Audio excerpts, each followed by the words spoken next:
Abra sua Bíblia em Hebreus capítulo 6, versículo 13 em diante. Nós vamos ler alguns textos para melhor compreensão do que a gente vai falar nesta noite. Hebreus capítulo 6, a partir do versículo 13. Está bem no finalzinho da sua Bíblia no Novo Testamento. Hebreus está lá no finalzinho. Diz assim a palavra do Senhor, Hebreus 6, a partir do versículo 13. Quando Deus fez a promessa a Abraão, como não tinha outro maior por quem jurasse, jurou por si mesmo, dizendo: certamente te abençoarei e multiplicarei. E assim, tendo Abraão esperado com paciência, alcançou a promessa. Os homens juram porque lhes é superior, por quem lhes é superior. E o juramento para a confirmação é, para eles, o fim de toda contenda. Assim que, querendo Deus mostrar mais abundantemente aos herdeiros da promessa a imutabilidade do seu conselho, se interpôs com o juramento. Deus fez isso para que por duas coisas imutáveis, nas quais é impossível que Deus minta, tenhamos forte consolação. Nós, os que nos refugiamos em lançar mão da esperança proposta, temos essa consolação como âncora da alma, segura e firme, e que penetra até o interior do véu, onde Jesus, como precursor, entrou por nós, feito sumo sacerdote para sempre, segundo a ordem de Melquisedeque. Você pode dizer aleluia? Você pode dizer glória a Deus? Então coloca a mão no seu coração e repita assim: Senhor Jesus, me ajude a entender a tua palavra. Usa, Senhor, a vida do pastor Júlio como canal de bênção, em nome de Jesus. Amém. Glória a Deus. Aleluia. E aí você vai me ajudando a pregar, tá? Eu vou pregando daqui, você vai gloriando daí, e nós vamos bombardeando o céu com glória a Deus, com aleluia. Nós estamos no mês de maio, e o mês de maio entrou com um novo propósito. Vocês sabem que todo mês nós trabalhamos com um propósito. Vamos caminhar neste mês com um propósito: minha fé tem fundamento. E nós vamos falar sobre alguns fundamentos da palavra de Deus, bíblicos, do coração de Deus. E hoje eu tenho um assunto, é a introdução. Vamos entrar nesse... É o primeiro dia que vamos entrar nesse propósito. Então eu tenho um assunto breve. Eu não vou demorar muito. Eu vou ministrar rapidamente. E aí nós vamos pegar a nossa bênção, nosso milagre, e levar para casa, glorificando a Deus. Amém? Então este é um texto muito lindo. Se você parar para ler, não só do versículo 13, mas todo o livro de Hebreus, ou todo o capítulo 6, por exemplo, você vai perceber o cuidado de Deus com a sua igreja, com os seus. Hebreus, nós não sabemos quem é o autor, qual foi a época que foi escrito este livro, apesar de termos uma ideia de quem escreveu, mas como ele não assinou, ficamos meio no ar. Mas o que importa mesmo é que Deus sabe quem é o autor, glória a Deus. Ele sabe todas as coisas, ele sabe quem escreveu, e ele aprovou, aleluia. Então isso é o que importa para nós. E eu quero começar dizendo, sendo repetitivo, mais uma vez, que eu venho batendo nessa tecla.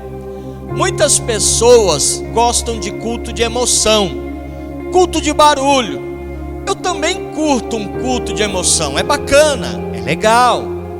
É bom você estar num culto onde todo mundo vibra, pula, roda, né, sapateia.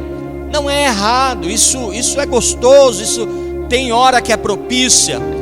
Mas eu vejo muitos desses cultos, não quero salientar que não é todo lugar, tá?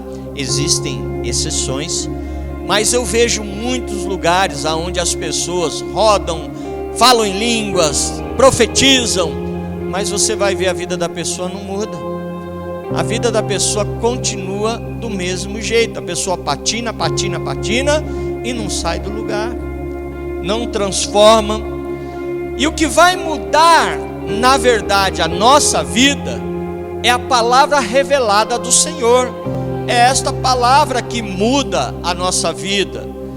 Quando ela é aplicada de fato na minha vida, isso tem uma relevância. Porque esta palavra, eu já disse, vou repetir, vou ser repetitivo. Este livro, se estiver fechado na tua casa, é um livro comum qualquer. Mas quando este livro está aberto e você come do que está escrito, você esmiuça, você rumina esta palavra, é a boca de Deus falando ao seu coração. É o próprio Deus te instruindo, discipulando, falando com você, igreja. É por isso que nós não podemos deixar de ler e estudar esta palavra a tempo e fora de tempo. Dentro deste livro, a palavra de conforto, a palavra de acalento para o teu coração. Aqui você tira as suas dúvidas. Sabe aquele momento que você está atribulada, chega em casa às vezes até desesperado porque aconteceu alguma coisa e você não sabe como proceder? Se você ler, eu garanto para você, se você ler um pedacinho das Escrituras, Deus vai aquietar o seu coração, vai derramar o refrigério, o bálsamo na tua vida, e você vai sair maravilhado. Você vai ficar assim maravilhado com o poder que tem esta palavra. Então nós precisamos estudar, nós precisamos estar aliançados mesmo com Deus, ouvindo a voz dele. Não é só falar, mas também ouvir o que Deus tem para falar para nós. Porque a palavra diz assim: e conhecereis a verdade, e a verdade vos libertará. Oséias capítulo 4, versículo 6, diz assim: o meu povo é destruído porque falta o entendimento. E aonde está o entendimento? Na palavra. Se eu estudar, eu vou ter base, eu vou ser um crente maduro. Porque tem muito crente mimizento, crente, que dodóizinho, porque não, a sua fé não está fundamentada na palavra. Tem crentes, novamente, com raras exceções eu vou falar, mas existem crentes por aí espalhados que ele não quer um pastor, ele quer uma babá. Aí eu lembro, agora eu me lembrei, só eu que sou mais experiente, eu e o Sidney aqui que somos vintage, clássico, o restante é tudo novinho, Sidney? Tudo, não vai lembrar do que eu vou falar. Mas na minha época tinha um desenho do Pica-Pau, que aí tinha o urso e o cachorro, eles estavam lá no gelo. Aí o cachorro mordia o urso, aí o urso pegava o cachorro assim no colo e ficava: aí o cachorro, ele virava e falava assim: canta de novo, Joe. Aí ele ficava: tem que ser assim, Marcelo. Ele quer que você pegue ele no colo e você fica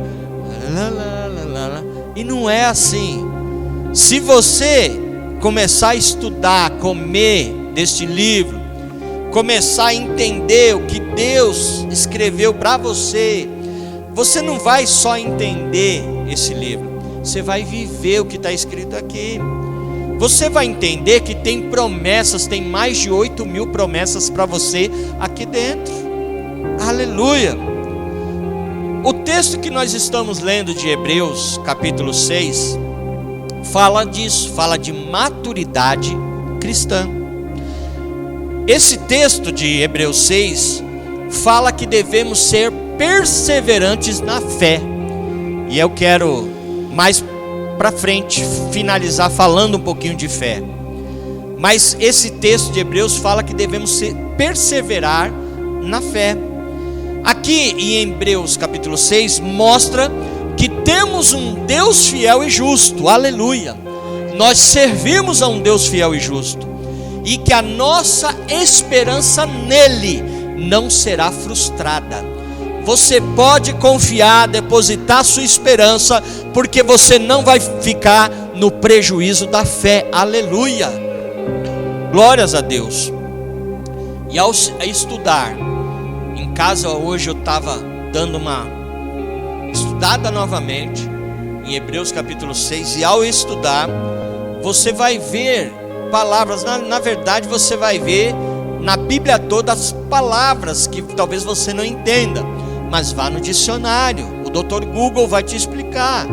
Se você puxar lá um estudo, ele passa tudo esmiuçado para você. E aqui nesse capítulo que eu li, capítulo 6, do versículo 13 até o 20, nós vemos pelo menos duas coisas aqui que eu fiquei curioso. A primeira é a palavra imutável, e eu fui no dicionário, e segundo o dicionário Aurélia ali, está escrito assim, que não está sujeito a mudança, permanente, constante. E aí eu lembrei do nosso Deus, Malaquias 3,6, ele diz: eu sou Deus que não mudo, aleluia. Nós servimos a um Deus que tem palavra, que ele não mente, que ele não muda, aleluia. E a outra palavra é Melquisedeque. Ele era um sacerdote do Deus Altíssimo. Melquisedeque, um rei de Salém, da cidade de Salém. No capítulo 7, depois do versículo 20 que lemos, começa o capítulo 7. Fala um pouquinho sobre Melquisedeque. Você quer saber mais sobre este homem de Deus? Leia Gênesis 14 a partir do versículo 18 em diante, aonde você vai ver o encontro de Abraão com este sacerdote, com este rei, e o que aconteceu. Um homem que servia ao reino de Deus. Então, tudo isso você vai aprender aonde? Na palavra. Aqui nós podemos explicar algumas coisas, mas não substitua com a leitura da palavra. Isso é muito importante para você, em nome de Jesus. E quando você estuda a palavra de Deus, e quando você estuda o início do cristianismo, os nossos irmãos lá na igreja primitiva, quando tudo começou, nós vemos que os símbolos que eram usados naquela época para os irmãos se reunirem, para fazerem a reunião de célula, como eles eram muito perseguidos, eles usavam alguns símbolos. Por exemplo, eles colocavam a marcação de um peixe. Então todo mundo, quando via numa casa, na porta ou em algum lugar o símbolo de um peixe, sabia que ali havia pelo menos um cristão ali dentro. E muitas vezes também simbolizava que ali era um lugar de encontro, aonde o povo se reunia naquele lugar, naquela casa, para ter uma célula, para ter um encontro, para falar de Deus, para falar de Jesus. E ao longo do tempo, os soldados romanos começaram a descobrir, e eles mudaram e passaram a usar até hoje é usado o peixe como um símbolo cristão, mas naquela época eles mudaram para a âncora, começaram a usar uma âncora, um desenho de uma âncora. E âncora, aí eu lembro mais uma vez, eu estou falando da palavra de Deus, me lembra a Bíblia, a palavra de Deus, que é a âncora para as nossas vidas, aleluia. É ela que nos dá estabilidade, aleluia. E aí uma vez, um rapaz fazendo coach, e eu não sou contra quem faz coach, acho bacana, já assisti e assisto. Se você me mandar uma palestra, uma mensagem de um coach, eu vou assistir, se for interessante e legal. Eu acho bacana, eu admiro quem faz esse trabalho. Uma vez, fazendo uma palestra, ele disse assim: Deus tem interesse em te abençoar, ele dizia, mas olha, você é o Senhor da sua vida. Repita aí bem forte: eu sou o Senhor da minha vida. Aí o pessoal: eu sou o Senhor da minha vida, repetia, Não é errado ele fazer o coach, ele fazer a motivação, né? Gerar ali uma autoconfiança nas pessoas. Mas quando esta frase foi dita, eu particularmente eu não concordo, porque eu não sou o Senhor da minha vida. Eu tenho um Senhor controlando a minha vida, e Ele se chama Jesus Cristo, aleluia. Tem uma ilustração que eu lembrei agora, que diz que um garotinho, ele pegou uma madeira, um pedaço de pau, e ele fez um barquinho de madeira. E aí ele começou a brincar num rio próximo à sua casa, e a correnteza daquele rio levou o barquinho dele. Ele perdeu o barquinho e ficou tão triste. Um dia, andando no centro da cidade que ele morava, ele viu em uma loja o barquinho que ele construiu na vitrine vendendo. Ele falou: esse barquinho é meu, eu construí. Aí ele entrou lá dentro e falou com o dono: olha, esse barquinho é meu. Ele falou assim: eu estou vendendo, você quer comprar? Se você comprar, é seu. Eu vou comprar. Naquele dia o menino trabalhou, tudo que ele ganhou, levou no final do dia, colocou no balcão ali daquela loja e falou para o dono: me dá o barco que eu vou comprar. E o dono foi e entregou. Quando esse menino pegou o barco, ele colocou no peito e ele disse a seguinte frase: você é meu 2 vezes. Você é meu 2 vezes, porque eu te fiz e porque eu te comprei. Aleluia.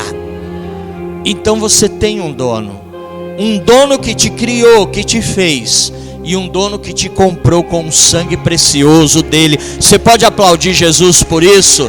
Aleluia. Ele te comprou na cruz do Calvário, através do sacrifício. Aleluia. Uma outra coisa é que barco não tem vontade própria.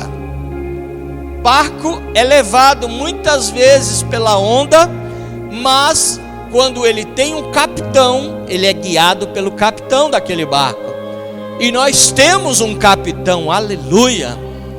Esse capitão se chama Jesus Cristo, glórias a Deus. Outra coisa, as tempestades na nossa vida são inevitáveis, não tem como você prever. Eu quero dizer para você que se você está vindo para o Evangelho, chegou agora, e disseram para você: não, vem para Jesus que os seus problemas vão acabar. O Evangelho não é as organizações Tabajara, né? Seus problemas acabaram. Não pense isso, porque o nosso problema só vai acabar quando a gente for morar com Ele na glória. Enquanto estivermos nesse mundo tenebroso, nós vamos ter que sobreviver matando um leão e um urso todo dia, para sobreviver nessa selva de pedra. Não é fácil. Jesus, ele disse: no mundo tereis aflição. Isso é uma verdade. Mas entenda uma coisa: problemas, dificuldades são inevitáveis, mas se Jesus estiver no nosso barco, tudo vai bem. Aleluia. Ele vai aquietar a tempestade, vai haver bonança, e você vai atravessar esse mar revolto e nada vai te acontecer. Aleluia. E se você tiver fé, nem com você e nem com os seus, a sua família que está dentro desse barco. Eu conheço pessoas na minha caminhada, conheci, né? E vou conhecer futuramente. Pessoas que quando o calo aperta, a pessoa espana, né? Tem pessoas que quando a dificuldade vem, quando a situação complica, a primeira coisa que a pessoa faz é jogar a toalha, puxar o freio de mão e abandonar o barco. Aí Deus lá de cima fala assim: meu querido, quem mandou você abandonar o barco? E às vezes a pessoa vai e se afunda no pecado, nas drogas, na bebida e tantas outras coisas que o mundo oferece. E aí eu pergunto: isso é solução? Não. Ontem eu e minha esposa, a gente estava assistindo, talvez você assistiu. A gente estava estudando, aí quando fomos para a sala, estava terminando aquele programa No Limite. a gente pegou o finalzinho, né? Estava assistindo assim o finalzinho, e aí entrou a Profissão Repórter, um programa na Profissão Repórter. E aí a gente começou a assistir, nós íamos dormir, mas ali começou a nos prender, porque ele foi lá na Cracolândia. Eles foram lá na Cracolândia, então estava contando a história de alguns personagens. Queridos, a gente olhava aquelas pessoas, e alguns mostravam as fotos deles como eram e como está hoje. Dava dó. Você via assim a cara deles pedindo socorro, estampado, dizendo assim: me ajuda. Gente, cortava o coração. Talvez você assistiu, sabe o que eu estou falando. Cortava o coração. E se você quiser, o que eu quero dizer é que se você quiser abandonar esse caminho, que é o melhor caminho, o caminho de Deus, o diabo, ele tem um barquinho preparado para você entrar. Ele tem. Se você quiser abandonar o barco de Jesus, o diabo preparou um barquinho com ele lá para você entrar. Então não abandone esse barco com Deus, com Jesus, em nome de Jesus. Permaneça. Aleluia. E nós temos ferramentas para vencer a dificuldade. Deus nos dá unção, Deus nos dá poder para nós vencermos as dificuldades. E uma dessas ferramentas que nós temos para vencer o mal, para vencer o pecado, para vencer as dificuldades, aquele dia mal na nossa vida, se chama fé. Você sabia disso? É a fé. E existe algumas fé que eu pontuei para que a gente reflita, e depois nós vamos orar e vamos para nossa casa carregando essa fé conosco em nosso coração. Algumas fés que eu quero pontuar. A primeira fé é a fé natural que toda pessoa tem. Todo ser humano tem a fé natural. Você lembra de Tomé? Você lembra? Tomé era um discípulo, um dos 12, andava com Jesus. João conta no capítulo 20, no versículo 24. Se você quiser colocar o 25, meu filho, projetar aqui, por favor. João 20, 25 aqui. No versículo 24, a Bíblia está contando que os 12, Jesus já tinha sido morto, mas ele tinha ressuscitado. E mesmo assim, os discípulos, sem saber que ele tinha ressuscitado, fizeram uma célula, se reuniram. Só que nesta célula Tomé faltou, e ele ficou desconectado. Você já veio para o culto aonde o céu desce, aonde a glória do Senhor? Você já participou desses cultos e você olha e fala: meu Deus, cadê aquele meu irmão, aquela minha irmã? Era para estar aqui, aleluia. Aí quando você encontra aquele irmão, aquela irmã, e diz: olha que culto abençoado foi, você perdeu, foi, ó, o céu desceu, foi maravilhoso. Aí o irmão fica com aquela cara de não entendendo nada, desconectado, porque faltou. Era para ser com Tomé. E aí Tomé, no versículo 25 que está projetado aqui, quando dizem para ele: rapaz, o mestre estava aqui, o mestre veio. Aí ele falou: o quê?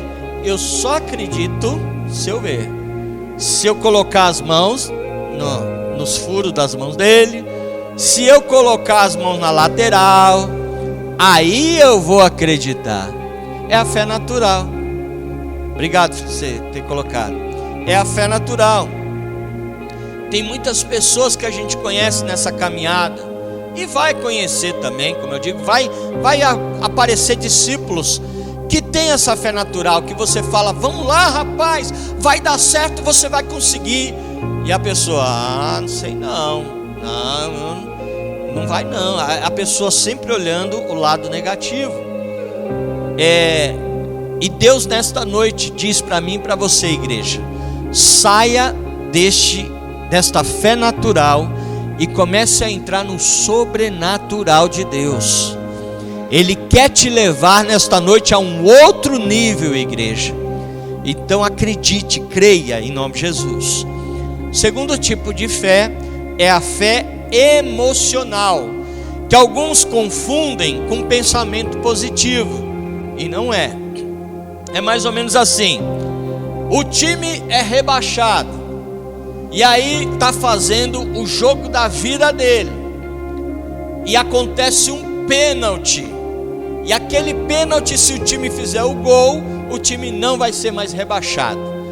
Ou então, até vou usar um outro exemplo, usando o time também. É final de campeonato. Já está acabando, já está na prorrogação e vai acabar. O juiz já vai apitar pênalti. Se fizer, é campeão.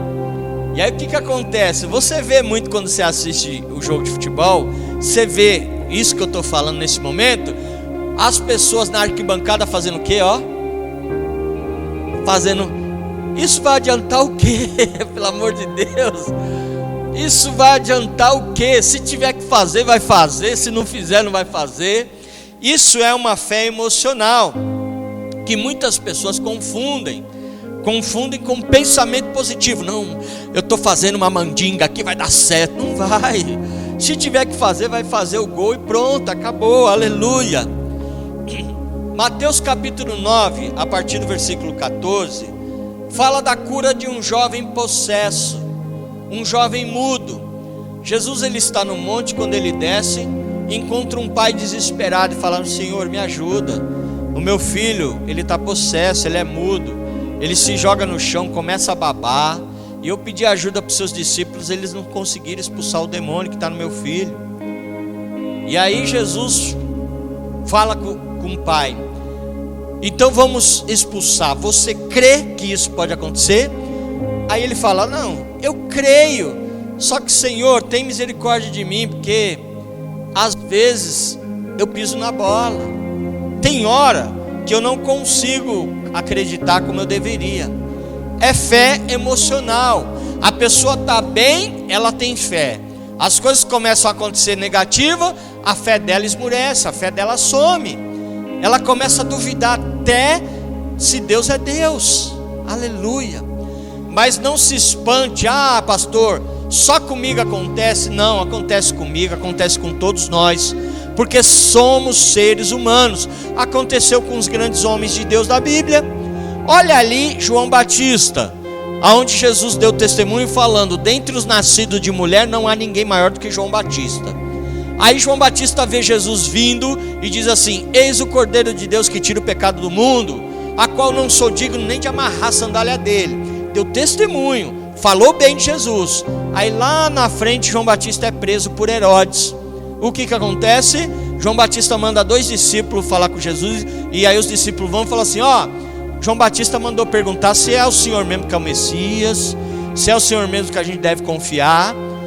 Na hora da dificuldade, a fé esmureceu. Fé emocional.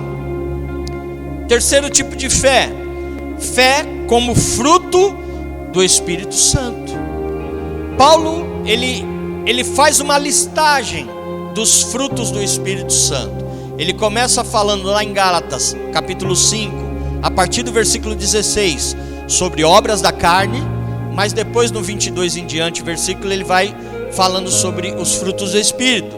E no versículo 22 de Gálatas 5, no finalzinho, ele fala sobre a fé, que é um fruto do Espírito. Fé também, em quarto lugar, fé para milagres, para o sobrenatural. Esta fé é um tipo de dom, como Paulo escreveu em 1 Coríntios capítulo 12, no versículo 9. Ele está falando sobre fé como dom. Esta fé que te leva a cantar quando todo mundo espera que você chore por causa da situação. É a fé que te leva a permanecer inabalável em meio a uma dificuldade, em meio a uma tribulação. É a fé que faz você ver vida aonde só tem morte. É a fé que faz ver você vitória. Você vê vitória aonde tem um lugar aparente de derrota. Esta é a fé que nós estamos falando de milagres, a fé natural. É a fé que teve Abraão quando Deus o visitou e disse: você vai ser pai de multidões. E Abraão, você lembra da situação dele, sua esposa Sara era estéril, e ele já tinha quase 100 anos. Ele foi ter Isaac, o filho da promessa, com 100 anos de idade. mas ele teve fé, e por causa da fé do patriarca, Deus dos céus carimbou, atestou, e aconteceu a bênção dele. É a fé que a Bíblia fala sobre a mulher do fluxo de sangue, aonde a Bíblia diz que ela sofria de uma hemorragia que não se estancava por 12 anos. Ela já havia gastado todos os seus dinheiros, recursos, nos médicos, nos curandeiros da época, e nada dava jeito. Mas quando ela foi na presença de Jesus, tocou a orla, o manto de Jesus, a fé dela moveu ali o coração de Deus, e ela foi curada no mesmo instante. Aleluia! Isso nós vivemos. Eu já contei aqui da minha filha Letícia, minha filha do meio, que era muito doentinha, com 1 ano de idade, só vivia internada, tomando medicamentos. Mas um dia, naquele culto, eu e minha esposa, quando ouvimos o pastor dizer: o anjo do Senhor está passando neste lugar e curando crianças, pela fé, a fé do milagre, a fé do sobrenatural, nós tomamos posse e dizemos: é a nossa filha. E naquele instante ela foi curada. Eu quero dizer, se você também está numa situação parecida, se você tem enfrentado uma situação adversa, o Deus de milagre, o Deus do sobrenatural, Ele está neste lugar.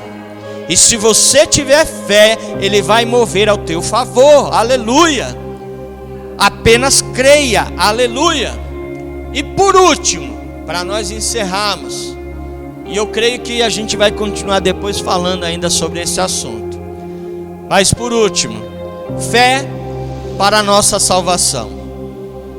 É quando nós cremos que Jesus Cristo é o Filho unigênito de Deus. É quando nós cremos que Jesus Cristo é o único e verdadeiro caminho para a salvação. É a ponte que nos liga aos céus com Deus. Romanos capítulo 10, versículo 9 diz assim: que se com a tua boca confessares ao Senhor Jesus, e em seu coração creres que Deus o ressuscitou dentre os mortos, serás salvo. Aleluia! Esta é a fé que nos move. E talvez assim como eu, quando eu me converti, você talvez tenha dúvida e fale: mas pastor, será que Deus vai me perdoar? Eu fiz tanta besteira, tanta coisa ruim nessa vida. Deus, Ele te perdoa. Se você tiver fé, se você acreditar, Deus está neste lugar de braços abertos para te receber. Então somente entrega o teu caminho ao Senhor, confia nele, e o mais Ele fará. Aleluia! E se você crê nisso, fica de pé nesta noite, que nós vamos orar. Agora você vai se desconectar de todo pensamento contrário. Não fica pensando nas suas dívidas, nos seus problemas, mas neste momento, que você ore atraindo a atenção de Deus, que você ore pedindo o favor de Deus para você. E aí, já já nós vamos adorar mais um pouquinho. Nós vamos entregar mais um louvor no altar do Senhor. Amém?